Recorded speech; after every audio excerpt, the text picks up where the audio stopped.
ಮೊದಲನೇದಾಗಿ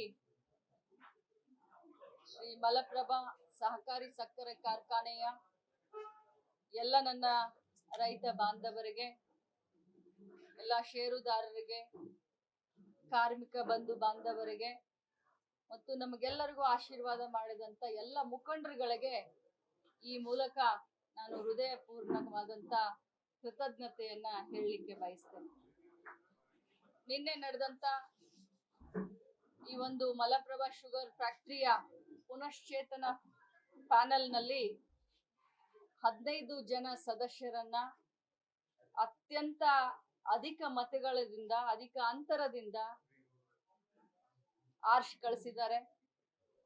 ನಮ್ಮ ಕಿತ್ತೂರು ಶಾಸಕರಾದಂತ ಬಾಬಾ ಸಾಹೇಬ್ ಪಾಟೀಲ್ ಅವರ ನೇತೃತ್ವದಲ್ಲಿ, ವಿಧಾನ ಪರಿಷತ್ ಸದಸ್ಯನಾದಂತ ಚಂದ್ರರಾಜ್ ಹಟ್ಟಿಹೊಳಿ ಅವರ ನೇತೃತ್ವದಲ್ಲಿ, ಅದೇ ರೀತಿ ಖಾನಾಪುರ ಶಾಸಕರಾದಂತ ವಿಠಲ್ ಹಲ್ಗೇಕರ್ ಅವರ ನೇತೃತ್ವದಲ್ಲಿ ಎಲ್ಲರೂ ಸೇರ್ಕೊಂಡು ಮಲಪ್ರಭಾ ಶುಗರ್ ಫ್ಯಾಕ್ಟರಿಯನ್ನ ಮತ್ತೆ ಇತಿಹಾಸದ ಪುಟಗಳಲ್ಲಿ ಯಾವ ರೀತಿ ಒಂದು ಗತ ವೈಭವದಲ್ಲಿ ಇತ್ತೋ, ಹೈವೇ ಮೇಲೆ ಒಂದು ಸಮೃದ್ಧಿಯಿಂದ ತುಳ್ಕಾಡ್ತಾ ಇತ್ತು, ಇಡೀ ಏಷ್ಯಾ ಖಂಡದಲ್ಲಿ ನಂಬರ್ 1 ಶುಗರ್ ಫ್ಯಾಕ್ಟರಿ ಇತ್ತು, ಆ ರೀತಿ ಮಾಡ್ಲಿಕ್ಕೆ ನಾವೆಲ್ಲರೂ ಕೂಡ ಪಣ ತೊಟ್ಟಿದ್ದೇವೆ. ಇನ್ನೊಮ್ಮೆ ತಮ್ಮ ಮುಖಾಂತರ ನನ್ನೆಲ್ಲರಿಗೂ ಕೃತಜ್ಞತೆಯನ್ನ ಸಲ್ಲಿಸಲಿಕ್ಕೆ ಬಹಳಷ್ಟು ಅದ್ರ ಮೇಲೆ ಸ್ಪರ್ಧೆ ಮಾಡ್ಲಿಕ್ಕೆ ಬೇಡಪ್ಪ, ಇಲ್ಲಿ ಪ್ರವಾಸನ ಬೇಡ ಅನ್ನೋ ರೀತಿ ಒಳಗೆ 200-300 ಕೋಟಿ ಅದನ್ನ ಯಾವ ರೀತಿ ಪುನಶ್ಚೇತನ ಮತ್ತು ಏನ್ ಕೆಲಸ ಇಟ್ಕೊಂಡಿರಿ ಅಂತ ನೋಡಿ. ತಮ್ಮ ತಪ್ಪು ಕಲ್ಪನೆ ಅಂತ ಹೇಳಲಿಕ್ಕೆ ಬಯಸ್ತೇನೆ. ಈ ಒಂದು ಶುಗರ್ ಫ್ಯಾಕ್ಟರಿ ಅಂತಂದ್ರೆ ಒಂದು ಪ್ರತಿಷ್ಠೆ. ಇತಿಹಾಸದ ಪುಟದಲ್ಲಿ ತಾವು ನೋಡಿದ್ರೆ ಮಲಪ್ರಭಾ ಶುಗರ್ ಫ್ಯಾಕ್ಟರಿಯ ಶೇರ್ ಹೋಲ್ಡರ್ಸ್ ಅಂತಂದ್ರೆ ಅದೊಂದು ಪ್ರತಿಷ್ಠೆ ಆಗಿರುವಂತ ಒಂದು ದಿನಮಾನ. ಈ ಭಾಗದ ಜೀವನಾಡಿ. ನಾವೆಲ್ಲರೂ ಬಹಳಷ್ಟು ಈ ನಮ್ಮ ಜಿಲ್ಲೆಗೆನೆ ಮೊದಲ ಒಂದು ಶುಗರ್ ಫ್ಯಾಕ್ಟರಿ ಅಂತ ನಾವು ಹೇಳಲಿಕ್ಕೆ ಬಯಸ್ತೇವೆ. ರಾಜ್ಯದಲ್ಲಿನೇ ಅಷ್ಟೊಂದು ದೊಡ್ಡ ಶುಗರ್ ಫ್ಯಾಕ್ಟರಿ ಆಗಿರೋದು ನಮ್ಮ ಬೆಳಗಾವಿ ಜಿಲ್ಲೆಯಲ್ಲಿ. ಯಾವ ಫ್ಯಾಕ್ಟರಿಗೆ ಸಾಲ ಇಲ್ಲ. 300 ಕೋಟಿ, 400 ಕೋಟಿ, 500 ಕೋಟಿ ಸಹಕಾರಿ ಸಕ್ಕರೆ ಕಾರ್ಖಾನೆಗಳು ಬೆಳಗಾವಿ ಜಿಲ್ಲೆಯಲ್ಲೇ ಸಾಲವನ್ನ ಹೊತ್ಕೊಂಡಿದ್ದಂತವಿದಾವೆ. ಮಾಧ್ಯಮದವರು ಸ್ವಲ್ಪ ಕಣ್ಬಿಟ್ಟು ನೋಡ್ಬೇಕು. ನಮ್ಮ ಶುಗರ್ ಫ್ಯಾಕ್ಟರಿ ಕೂಡ ಏನು ನಿನ್ನೆ ರೈತರು ವಿಶ್ವಾಸವಿಟ್ಟು ನಮ್ಮನ್ನು ಗೆಲ್ಸಿದ್ದಾರೆ. 240 ಕೋಟಿನೂ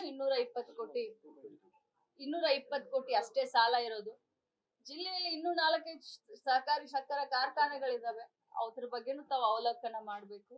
ಆದ್ರೆ ನಮ್ಮ ಜವಾಬ್ದಾರಿ ಆ ಒಂದು ಸಾಲವನ್ನ ತೀರ್ಸೋದಾಗ್ಲಿ, ರೈತರ ಆಶಾ ಕಿರಣ, ರೈತರು ಏನ್ ವಿಚಾರ ಮಾಡಿ ನಮಗೆ ಜವಾಬ್ದಾರಿ ಕೊಟ್ಟಿದ್ದಾರೆ, ರೈತರು ಏನ್ ಕನ್ಸನ್ನ ಹಾಕೊಂಡಿದ್ದಾರೆ, ನಾವೇನು ಪ್ರಣಾಳಿಕೆಯಲ್ಲಿ ಹೇಳಿದೆವು ಅದನ್ನೆಲ್ಲ ಮಾಡ್ಬೇಕು. ಯಾಕಂತಂದ್ರೆ ಶುಗರ್ ಫ್ಯಾಕ್ಟರಿ 55 ವರ್ಷ ಹಿಂದಿನ ಒಂದು ಮಷಿನರಿ ಇರೋದ್ರಿಂದ ಮಾಡರ್ನೈಸೇಷನ್ ಮಾಡ್ಬೇಕಾಗಿದೆ, ಎಕ್ಸ್ಪ್ಯಾನ್ಷನ್ ಮಾಡ್ಬೇಕಾಗಿದೆ, ಡಿಸ್ಲರಿಯನ್ನ ಮಾಡ್ಬೇಕಾಗಿದೆ, ಕೋ ಜನರೇಷನ್ ನ ಮಾಡ್ಬೇಕಾಗಿದೆ, ಜೊತೆಯಲ್ಲಿ ಕಾರ್ಮಿಕರಿಗೆ ಅನುಕೂಲ ಮಾಡ್ಬೇಕಾಗಿದೆ, ರೈತರ ಆಸೆಗಳನ್ನ ಆಶೋತ್ತರಗಳನ್ನ ತೀರಿಸಬೇಕಾಗಿದೆ.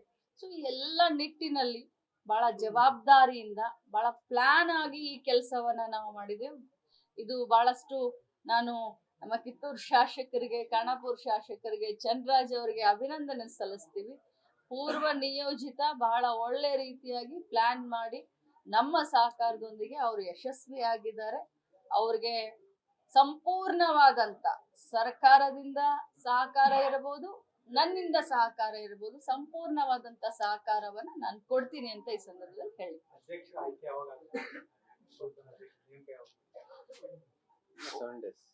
ಇನ್ನು 7 ದಿನ ಬೇಕಾಗುತ್ತೆ. 9ನೇ ತಾರೀಕಿಗೆ ಪ್ರಾಬಬ್ಲಿ ಎಲ್ಲ ಸದಸ್ಯರ ಒಮ್ಮತದ ಅಧ್ಯಕ್ಷರಾಗ್ತಾರೆ.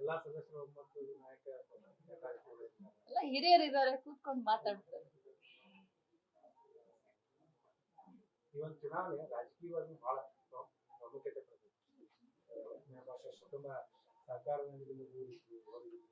ಖಾನಾಪುರ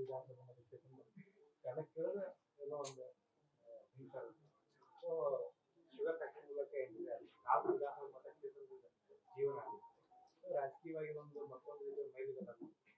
ಖಂಡಿತವಾಗ್ಲೂ ಇದು ರಾಜಕೀಯವಾಗಿ ಮತ್ತೊಂದು ಮೈಲಿಗಲ್ಲ ಅಂತ ಹೇಳಲಿಕ್ಕೆ ಬಹಳಷ್ಟು ಸಂತೋಷ ಪಡ್ತೀನಿ. ಆದ್ರೆ ಈ ಮೈಲಿಗಲ್ಲನ್ನ ಹತ್ತಬೇಕಾದ್ರೆ ಜನರ, ರೈತರ, ಕಾರ್ಮಿಕರ ಆಶೀರ್ವಾದ ಇಲ್ಲದೆ ಸಾಧ್ಯ ಇರಲಿಲ್ಲ. ಎಲ್ಲ ನಾಯಕರ ಸಹಕಾರ ಇರಲಿಲ್ಲ ಅಂದ್ರೆ ಸಾಧ್ಯವಿರಲಿಲ್ಲ. ಇದು ಕಲೆಕ್ಟಿವ್ ಲೀಡರ್ಶಿಪ್. ಎಲ್ಲರ ಒಂದು ಆಸೆ ಆಕಾಂಕ್ಷೆಗೆ ತಕ್ಕದಾದಂತ ರಿಸಲ್ಟ್ ಬಂದಿದೆ. ಸೊ ನಮ್ಮ ಮುಂದಿನ ವಿಚಾರ ನಾವು ಕೊಟ್ಟಂತ ಭಾಷೆಯನ್ನು ನೆರವೇರಿಸೋದು ಒಂದು.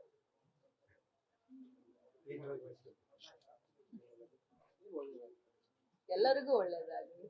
ಸಹಕಾರಿ ಕ್ಷೇತ್ರದಲ್ಲಿ ಪ್ರಾಮಾಣಿಕವಾಗಿ ಕಳೆದ 15 ವರ್ಷದಿಂದ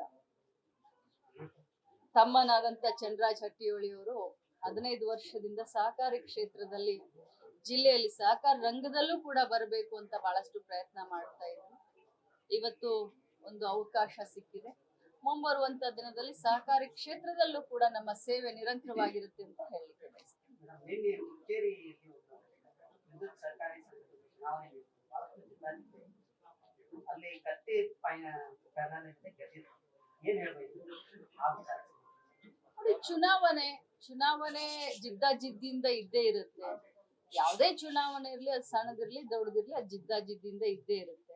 ನಾನು ಕೂಡ ಈ ಚುನಾವಣೆಯಲ್ಲಿ ಬ್ಯುಸಿ ಇರೋದ್ರಿಂದ ಅದಕ್ಕೆ ಅಷ್ಟು ಲಕ್ಷ ಕೊಡ್ಲಿಕ್ಕೆ ಆಗಿಲ್ಲ. ಖಂಡಿತವಾಗ್ಲೂ ಮುಂದಿನ ಬಾರಿ ಅದನ್ನ ತಿಳ್ಕೊಂಡು ನಾನು